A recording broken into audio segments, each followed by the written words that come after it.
Bienvenue au magazine hebdomadaire de la MINUSCA. Ce soir, voici les grands titres de l'information.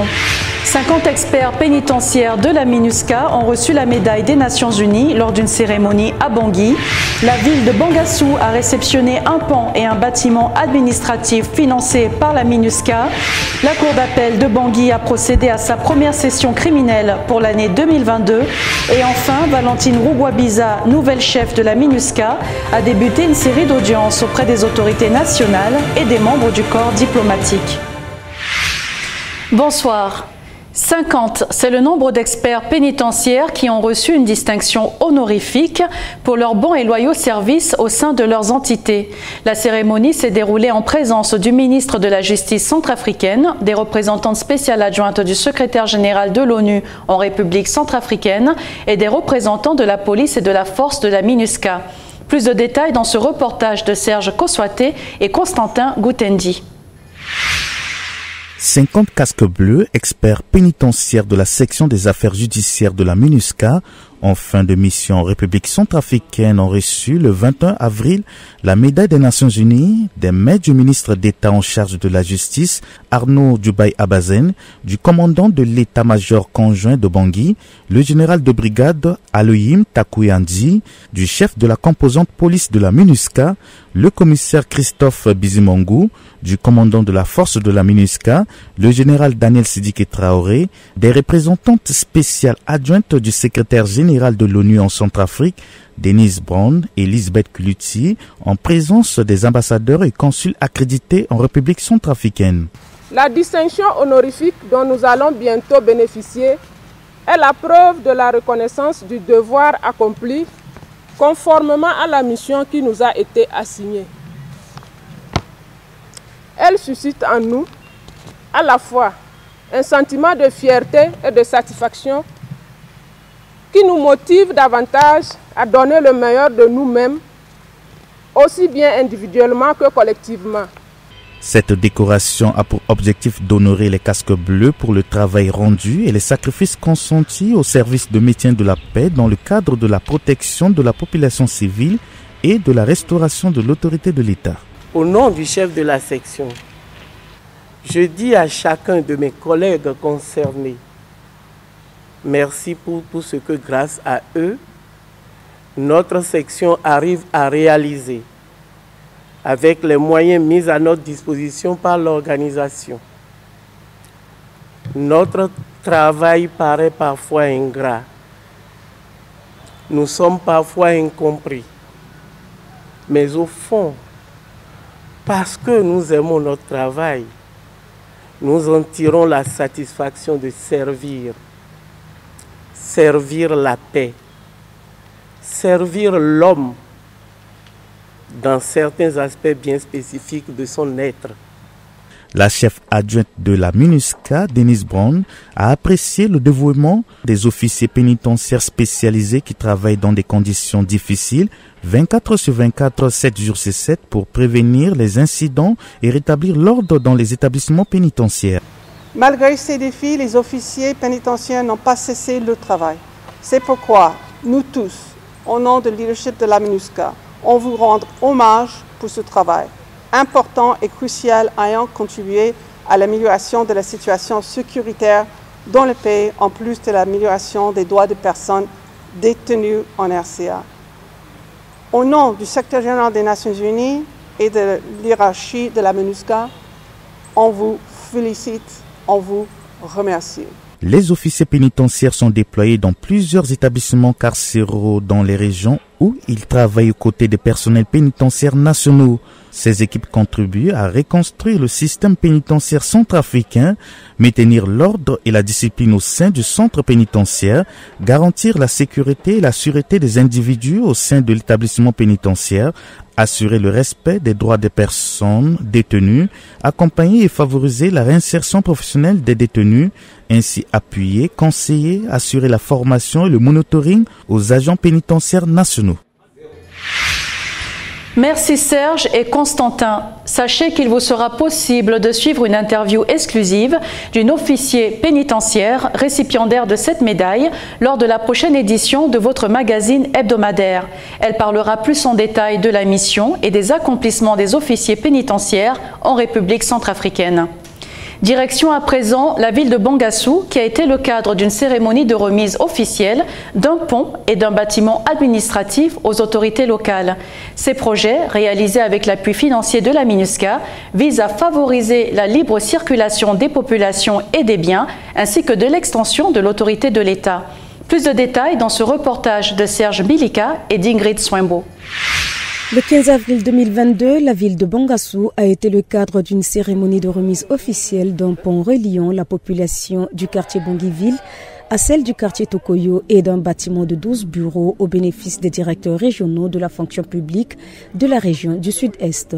La cérémonie s'est déroulée en présence de la représentante spéciale adjointe du secrétaire général des Nations Unies en République centrafricaine et coordonnatrice résidente et humanitaire Denise Brown, du ministre de la fonction publique et de la réforme administrative, ministre résident du Mbomou Marcel Dimassé, et de la ministre de l'Urbanisme, de la réforme foncière de la ville et de l'habitat, Nicole Koué. La réalisation de ces deux ouvrages a été effectuée avec l'appui financier de la MINUSCA. Ce n'est pas juste un pont, c'est vraiment une connexion qui est rétablie aujourd'hui. Et le pont et le bâtiment signifient encore une fois le développement au niveau de Bangassou. Aujourd'hui, Bangassou est une sous-préfecture qui retourne à la stabilité. Rappelons que les deux dernières crises qui ont secoué la localité de Bangassou ont infligé des traumatismes aux populations et entraîné leur déplacement massif, suivi de pillages et de la destruction d'édifices publics. Bangassou recouvre peu à peu sa stabilité, marquée par le retour de l'autorité de l'État et des personnes déplacées dans leurs quartiers respectifs, notamment celui de Tokoyo. Dans son discours, le ministre de la fonction publique et de la réforme administrative, ministre résident du Mbomou, Marcel Dimassé, a tenu à exprimer sa gratitude vis-à-vis de la MINUSCA. On ne peut pas parler de développement si on n'aborde pas la question des conditions dans lesquelles les agents de l'État que nous envoyons en promesse vont travailler. Et c'est pour ça que j'apprécie énormément tout l'effort que fait la MINUSCA. Et croyez-moi, c'est l'ensemble du gouvernement qui est reconnaissant du travail que la MINUSCA fait.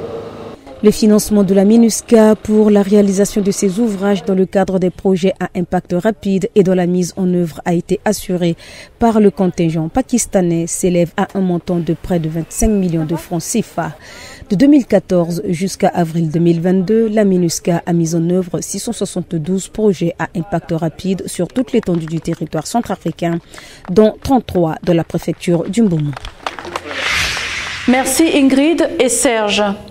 Après plus de 2 ans de trêve, la Cour d'appel de Bangui a tenu sa première session criminelle, au cours de laquelle s'est déroulé entre autres le tirage au sort des membres du jury. Parmi les affaires à juger, on note le coup d'État manqué de la coalition des Patriotes pour le changement et des cas de violence basés sur le genre. Ce sont 123 personnes qui comparaîtront dans le cas des audiences fixées au 29 avril prochain.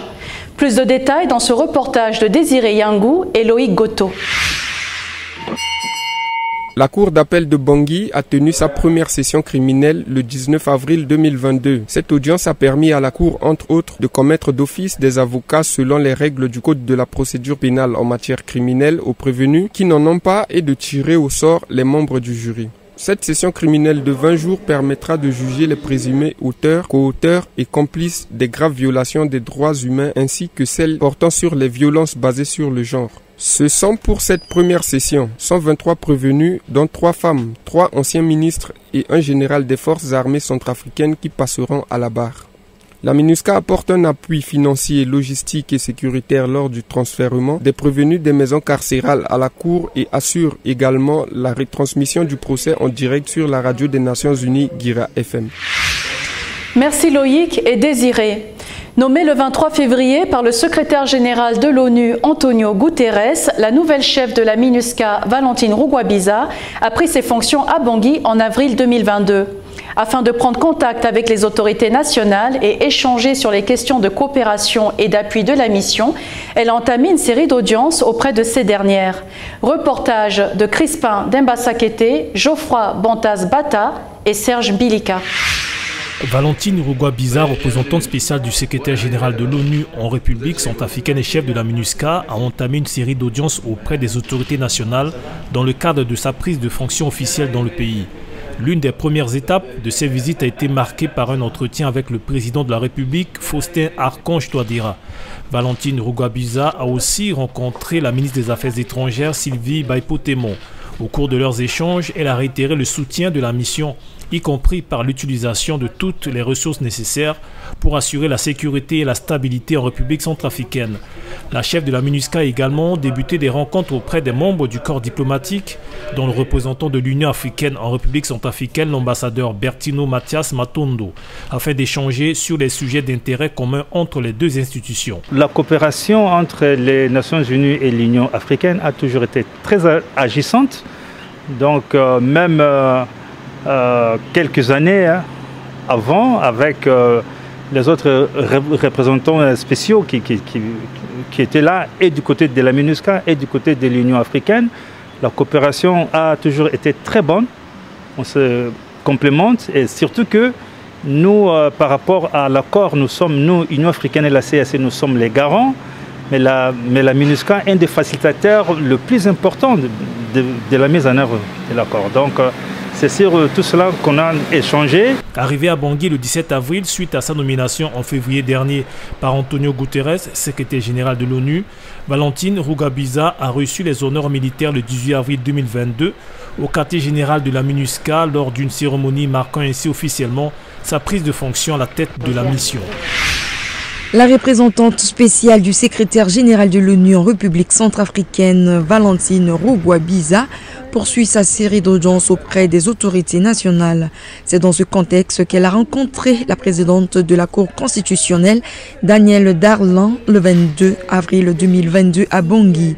Les échanges ont entre autres porté sur l'appui de la MINUSCA à cette institution, notamment sur les élections locales et régionales à venir. La chef de la MINUSCA a assuré de sa disponibilité, de la disponibilité de la MINUSCA à collaborer avec la Cour constitutionnelle dans sa mission. La rencontre a été suivie d'un entretien avec le médiateur de la République, le président du Conseil national de la médiation, El Hadi Moussa Laurent Gonbaba. Rappelons que la MINUSCA a soutenu la Cour constitutionnelle en 2020-2021 pour l'organisation des élections présidentielles et législatives et a doté la dite institution de 2 bâtiments équipés mis en œuvre dans le cadre des projets à impact rapide afin d'améliorer les conditions de travail des assistants spéciaux et des juges. Le Conseil national de la médiation, pour sa part, bénéficiait d'une salle de conférence dans la construction. La chef de la MINUSCA, Valentine Rugwabiza, à l'occasion de ces audiences, a réitéré l'engagement de la MINUSCA à soutenir le gouvernement centrafricain dans le cadre de la protection des civils et de la restauration de l'autorité de l'État conformément à son mandat. Nous entamons la deuxième partie de cette édition qui sera marquée par une interview du brigadier général Kelvin Tiangi, commandant du contingent zambien dans le secteur ouest de la République centrafricaine. Rappelons que le secteur ouest du pays a tout récemment été le cadre d'une vaste opération dite de domination de terrain avec pour objectif de neutraliser les groupes armés et de renforcer la protection des civils. Cette interview est réalisée par notre collègue Billy Aminou Alao. Mais avant, nous marquons une très courte pause. À tout de suite. Lavez-vous les mains avant de mettre votre masque. Placez le masque sur le nez et la bouche à l'aide d'une main. À l'aide de l'autre main, fixez-le derrière vos oreilles avec les élastiques ou les ficelles. Ajustez votre masque sur votre nez. Ajustez-le également sous votre menton. Lavez-vous les mains après avoir mis votre masque. Changez le masque s'il est humide, souillé ou endommagé. Ne gardez pas votre masque accroché à votre cou ou pendu à une oreille. Gardez-le sur votre visage et évitez de le toucher. Si vous touchez votre masque pendant que vous le portez, lavez-vous les mains. Pour retirer le masque, saisissez uniquement les élastiques sans toucher le devant. Repliez les parties extérieures du masque l'une sur l'autre. Déposez le masque usagé dans un sac propre. Lavez votre masque dès votre retour à la maison avec le reste de votre lessive. Nous sommes de retour et sans plus tarder, nous retrouvons notre collègue Billy Aminou Alao et Kelvin Chiangi, commandant du contingent zambien de la MINUSCA du secteur ouest. Nous les écoutons. Général de brigade Kelvin Chiangi, bonjour. Vous êtes le commandant du contingent zambien du secteur ouest de la force de la MINUSCA. Comment évaluez-vous la situation sécuritaire générale dans le secteur ouest?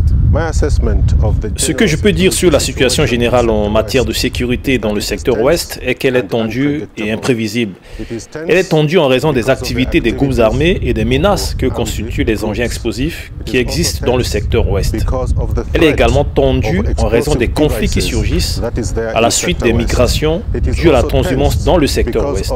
Oui, la situation actuelle en termes de sécurité dans le secteur ouest est tendue et imprévisible.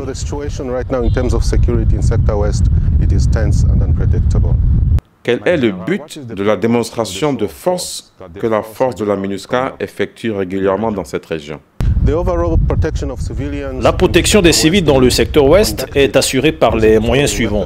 Tout d'abord, nous réalisons des patrouilles quotidiennes, de jour comme de nuit.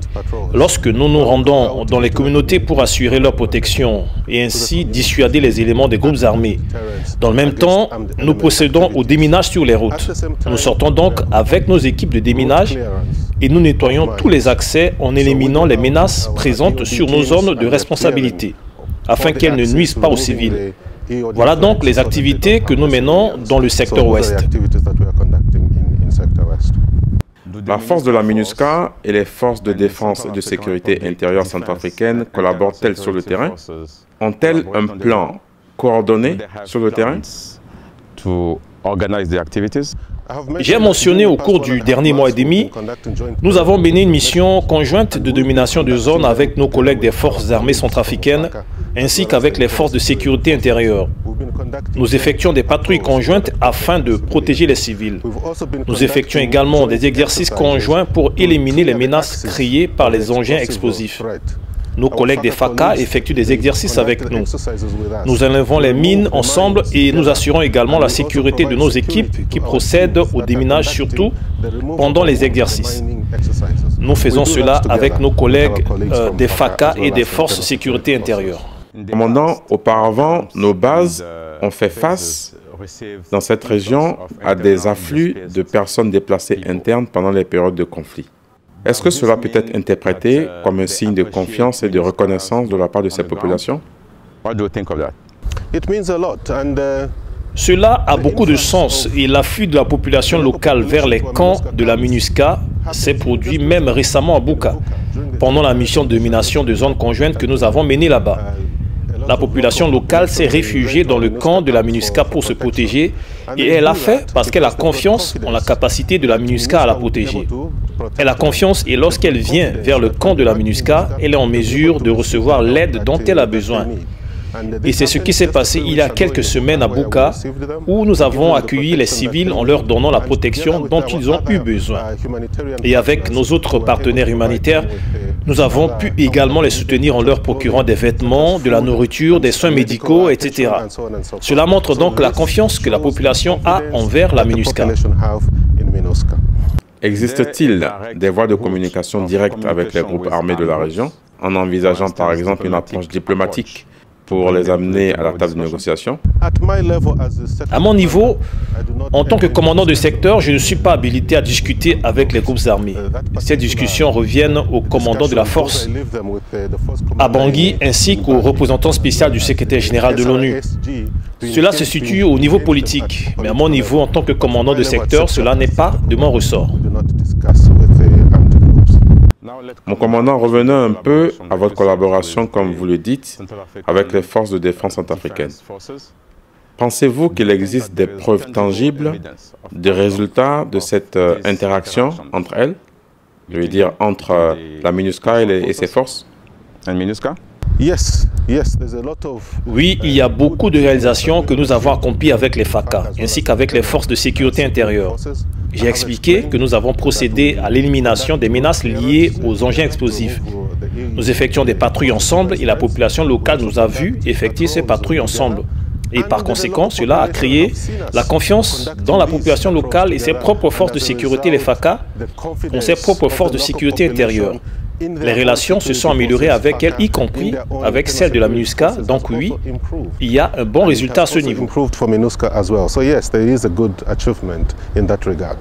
Merci beaucoup, Général Kevin Chiangi. Je rappelle, vous êtes le commandant du contingent zambien du secteur ouest de la force de la MINUSCA. Merci Billy Aminou Alao pour la réalisation de cette interview. Cette édition est à présent terminée. Merci de nous avoir suivis, merci de votre fidélité.